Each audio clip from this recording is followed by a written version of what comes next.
ये कारीगर से लगे पैन अपने काम को पता नहीं ये साइकिल नाल आज करें दे क्या हैं। मैं को अरमान थी पाए कि नहीं साइकिल दा तख्ता ही ना ख़राब कर सटन। कारी साहब क्या करें दे पावे साइकिल नाल बना दे एक बत्ती वाला। ये देखो ये तो तार लगे खड़े सी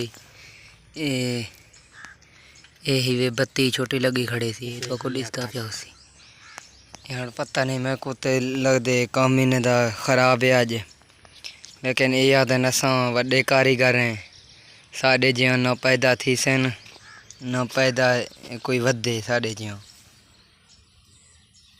याद है मैं वड्डा कारीगर हाँ ये जेड़ा वड्डा सोत्र मेरा बैठे थिया याद है मैं दुनिया दा वड्डा कारीगर हाँ मैं करूँ हर शायद थी।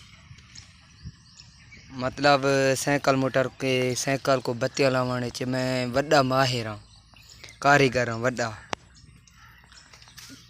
ये पीछे से चुवारी बैठन था तमाशा दे दे बैठन तो कोई दिखे सो इंदर क्या हाल इन्हें दा रिपुटेशन है उसी फिलहाल तो जवान काम को लगे बैठन अल्लाह खैर करे।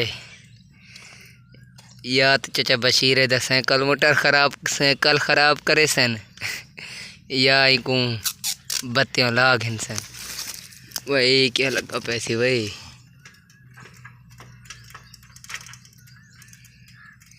नकार मैं कामयाब थी वैसा तो कारीगर है। अच्छा पता लग वैसे ये बत्तियाँ बलसन केड़े शाय नाल वो शाय मैं को दिखाओ इधर ये वे छोटी जी मोटर इंदे उत्ते ये लाइट बलसन मतलब इनको रैम ते लेंदन चा रैम में जड़ा टूप टायर लगे पैन जड़े लोहे को रैम आदन ये थई लग सी इंदे दो तारन ये वाला लाइट को लग सन पीछे देखो क्या थी सी इन्हें